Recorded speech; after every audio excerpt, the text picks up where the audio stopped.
video, I'm going to explain to you the assignment for our topic 2, which is called the components of the 5E instructional model. In this assignment, you're going to start by grabbing this template. Now, the biggest mistake students make when they open their template is they see a template and they see all of these parts, and it looks pretty daunting when you look at it. But this is 3 weeks of assignments. This week, you are only completing part 1. And in following weeks, you'll do part 2, and another week, you'll do part 3. So be careful not to do all 3 parts this week, as we haven't learned all of the content for the other parts yet. And you want to wait till we do the readings and discussions before jumping into those other parts.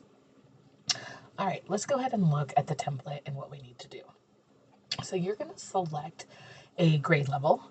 After selecting the grade level, you're going to go ahead and select a science standard for that grade level. Now, if you're in a state that uses the NGSS standards, go ahead and use that. If you're in a state who uses different standards, please use your state standards, as it's important you have practice with your own state standards. From there, you'll identify specific learning targets and objectives around that standard.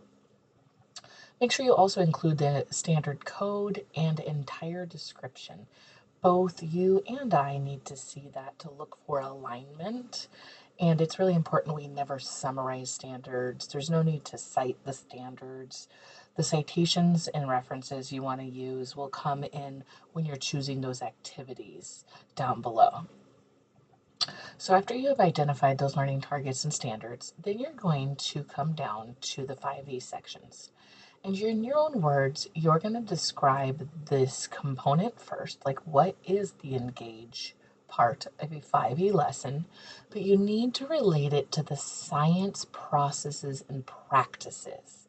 So let's take a moment to look at what those are real quick so you have a nice understanding of what it means to relate that component to those practices. Okay, here I am on the NGSS website. And when I go to standards, if I go to the appendices, you'll see Appendix F has the science and engineering practices.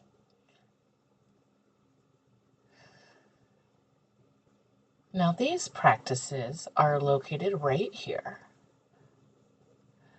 And they have you asking questions, defining problems, developing and using models, planning and carrying out investigations, analyzing interpreted data, using mathematics, computational thinking, constructing explanations and designing solutions, engaging in argument from evidence, and obtaining and evaluating and communicating information.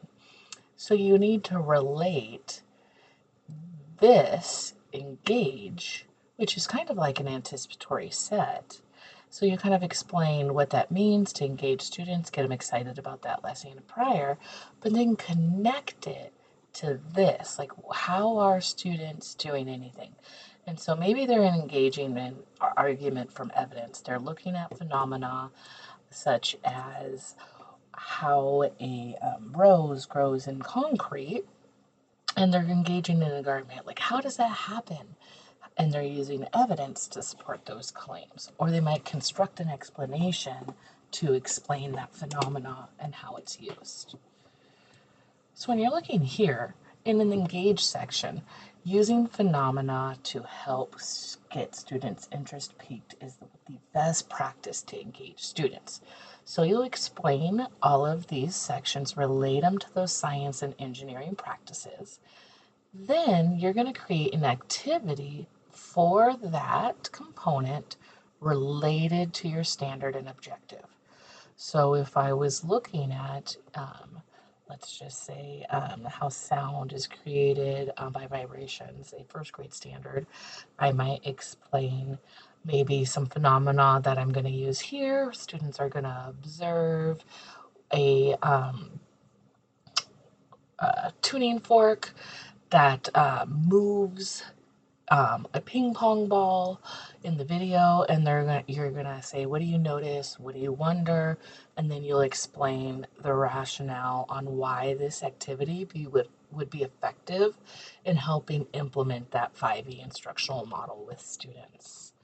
Then you'll continue to each of the 5Es, the explore phase. Now students are going to explore how vibrations are created by sound. Then you're going to explain. This is where the teaching happens in the lesson.